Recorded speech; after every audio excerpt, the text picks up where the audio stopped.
በስተመጨረሻም ናታልና ዳጣ እንግዲህ ፍቅር በፍቅር ሆነዋል ማለት ነው። ይህንን ያናደዳት ብርጌድ እንግዲህ ለአባቷም ስልክ ደውላ ዳጣ ጋር እንዳትጣልኝ ውሃንም ሰላም በይልኝ ሲላት ዳጣ ምን እንደምታረግ ታውቃለህ? አሁን ድረስ አልተኛችም፣ ሰዎች ጋር እያወራች ነው እያለች ስታቀራቀር ዝም ብለሽ ተኚ ነግሬሻለሁኝ ነበር ያላት አባቷም።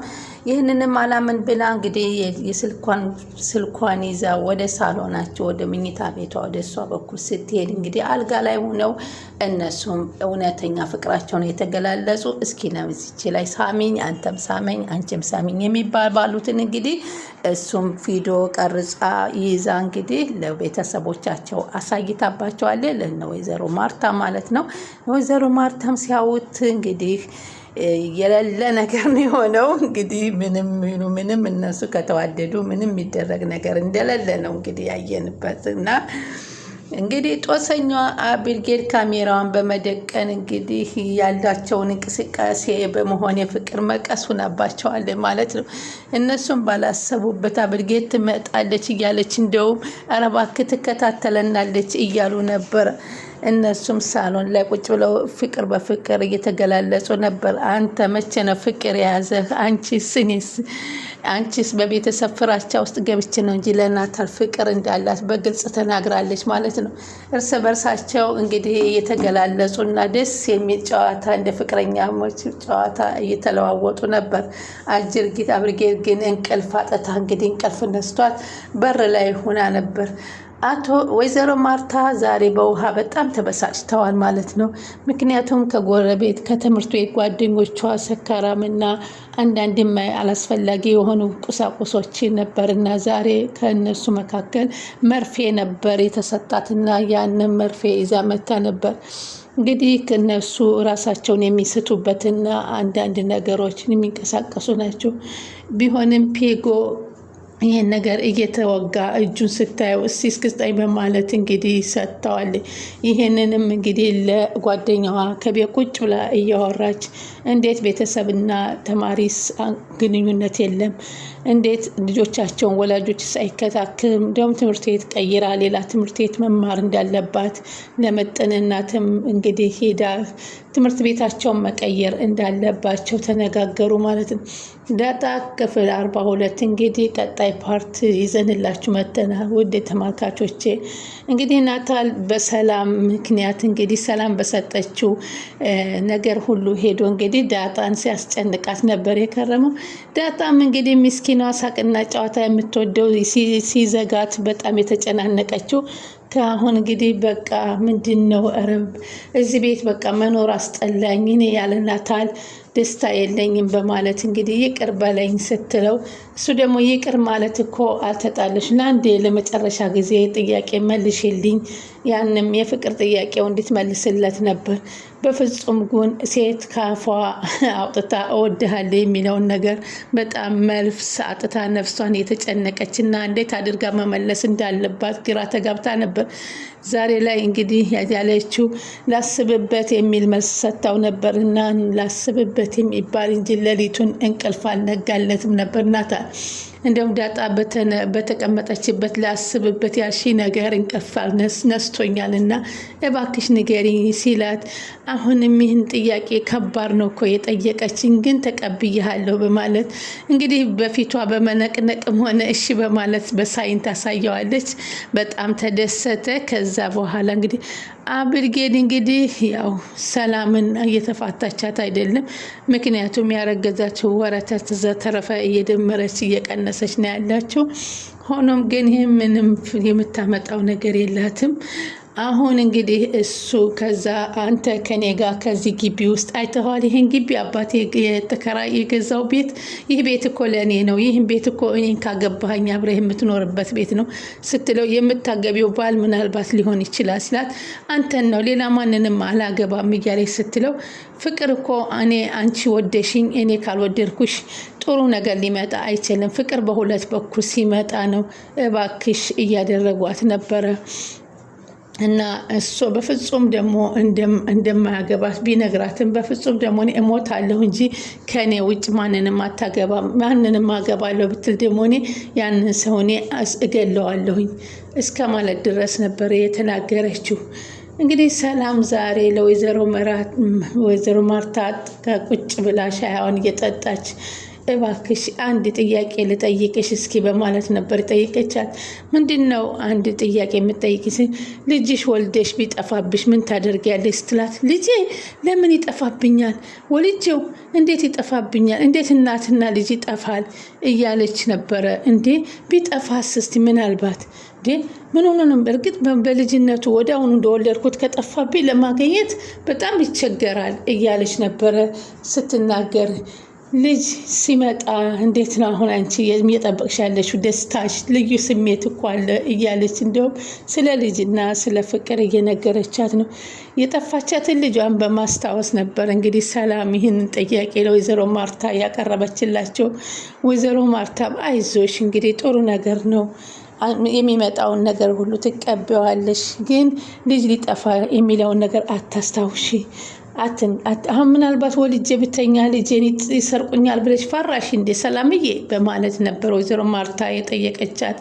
ሰላምም እንግዲህ ያው መልሱን ባታገኝም ትንሽ የተፈወሽም እንዴ ስሜቱን ታውቂዋለሽ እንዴ ወልደሽ ታውቂያለሽ እንዴ በማለት ተጠራጥራ ስትጠይቃት፣ አይ ኧረ እኔ አልወለድኩም ከዚህ በፊት እንኳን አልወለድኩም፣ ግን በሰዎች ላይ የሰማሁት ሰዎች የጠፉባቸው ምናምን፣ ግን አራስ እያለሁ ሆስፒታል ስወልድ ቢጠፋብኝ ብለሽ ከሆነ በቤት ውስጥ ትወልጃለሽ፣ አይዞሽ፣ ከባድ ነው ስሜቱ፣ ይህንን ለመግለጽ እገለጻለሁ በማለት እንግዲህ ወይዘሮ ማርታ ለሰላም አስረድቷታል።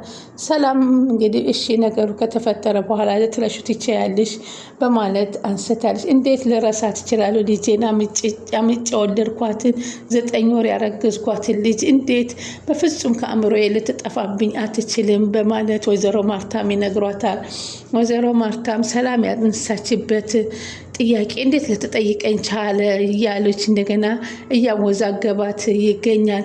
ዛሬ ነፍሰ ጡር ሆነሽ ብትደሰችም ነገ ደግሞ ብዙ ውጣ ውረዶች ሊደርስሽ፣ ልጅ ያለ አባት ማሳደግ በጣም ከባድ ነው። ነገ የልጆች ጥያቄ አለ፣ አባቴ ማን ነው የሚለውን ጥያቄ ለመመለስ ተዘጋጅበት አለቻት። ችግር የለም እሱን አስቤበታለሁኝ፣ አስቤበት ሆን ብዬ ፈልጌው ነው። ተደፍረሽ ነው እንዴ ስትላት፣ አይ አስቤ ነው ያገባሁት እያለች ነው።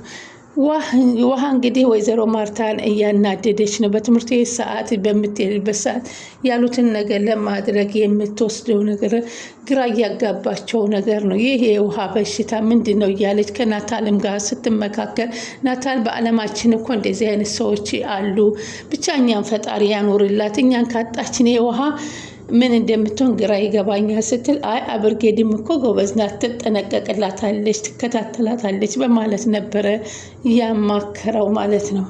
እንግዲህ ትምህርት ቤት በጣም ሰክሮና ጠጥቶ ቅሞ የሱስ ተጠቂ እንደመሆነ ምጥን ስትናገር ሰምተናታል። ይህ ግን ራሱን ካሰከረ በኋላ ምን ሊፈጽም መርፌ ራሱን ለመጉዳት እየተንቀሳቀሰ አይተዋለች። ውሃ ያደረጉትን ላድርግ ማለት ስለምትችል ይህ መርፌ ስጠኝ በማለት ነበረ ከትምህርት ቤት ተቀብላ ምጥን ያታ ስለነበር እንዴት ይህ መርፌ ትቀበያለች በመባል ሲነጋገሩ ተደብቀው ወይዘሮ ማርታ ያዳምጧቸው ማለት ነው። ከዚህ በኋላ ውሃም ከቤታችን ቁጭ እንበል ትምህርት ቤት ባንሄድ ደስ ይለናል እያለች ነው ወዳን የተቀበለችው በማለት ትናገራለች።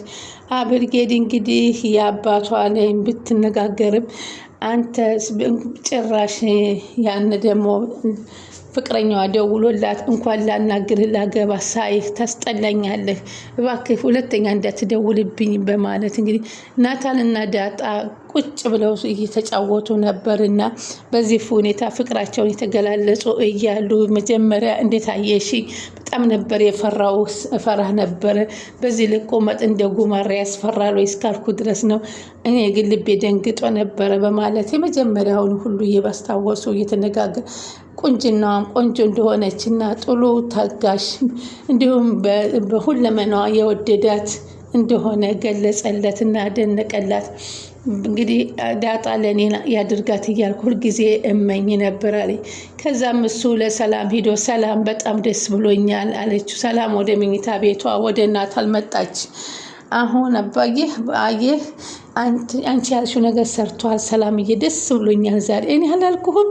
ኧረ በጣም ጎበዝ ነሽ። አሁንም ደግሞ አትጠራጠሪ፣ ትዳራችን በጣም ቆንጆ ሆኖ ፍሬ አፍርተን ጥሩ በጥሩ ስነ ምግባር ይዣት መልካም ባል ሁኜ መልካም የልጆቹ አባት ሁኜ ወደፊት አሳይሻለሁ ሲላት ሰላምዬ በጣም ተደስታለች። አላልኩህም? አሁንም ደግሞ በተራይ እኔ ደግሞ ዳጣን እመክራታለሁኝ እመልሳታለሁ እና በጣም ተዋደዱ ተፋቀሩ በማለት ነበር ምክር የመከረቻቸው። አብርጌል ለአባቷ ደውላ ይኸውልህ እስካሁን ዳጣ አልተኛችም፣ አባቴ የምታደርገውን አታውቅም፣ ሰዎች ታወራልኝ፣ ምን አገባሽ ስለሷ? አንቺ ስለሷ ምንም አይመለከትሽም። ስለዚህ እባክሽ እኔ ለስራ ጉዳይ ነው የሄድኩት፣ ልቀመጥበት፣ አትረብሽኝ። እንግዲህ አሁን ቀጣውን እንግዲህ አሁን በጣም በሚያሳዝን ሁኔታ በካሜራ ላይ እንግዲህ በአብርጌድ የተቀረጸው ቅርጽ መዋሸት የማይችሉት ነገር ከባድ ነገር ነው። ናታልም እንግዲህ ይህንን ያደርጋል ብለው ያልጠረጠሩ ሲሆን የአቶ ደረጀ የጓደኛ ልጅ ቢሆንም እንግዲህ የጓደኛ ልጅ በቤት ውስጥ ገብቶ አብርጌድም የጓደኛ ልጅ ናት እና የጓደኛ ልጅ እየተባባሉ እንግዲህ አቶ ደረጀ ሁለቱንም ምን ያደርጓቸውን ሲሰሙ አሁን ተንኮለኛው አብርጌድ በጣም ጉር ሰርታቸዋለች። እንግዲህ ያንን ቪዲዮ እና ካሜራ ወስዳ ለእናቷ ታሳያለች፣ እንዲሁም ለአቶ ደረጀም ትልክባታለች። እንግዲህ ምን ይፈጠራል? እውነት አምነው ያጋቧቸዋል ወይንስ ምን ይሏቸዋል የሚለውን እንግዲህ ሁላችንም በጉጉት በቀጣይ ነው የምንመለከተው። ለማንኛውም ግን እነሱ ከተዋደዱ እነሱም የተማሩ ስለሆኑ እሺ ነው የሚሉት ማለት እንግዲህ የዳጣንና የሱን ጉዳይ እንግዲህ ቪዲዮውን አሳልፋ ሰጥታባቸዋለች። ቀጣይ ምን የሚመጣ ነው ምን ይወሰናል የሚለውን አብረን እናያለን። ስለምትከታተሉን ከልብ አመሰግናለሁ። ላይክ ሼር እያደረጋችሁ አበረታቱ።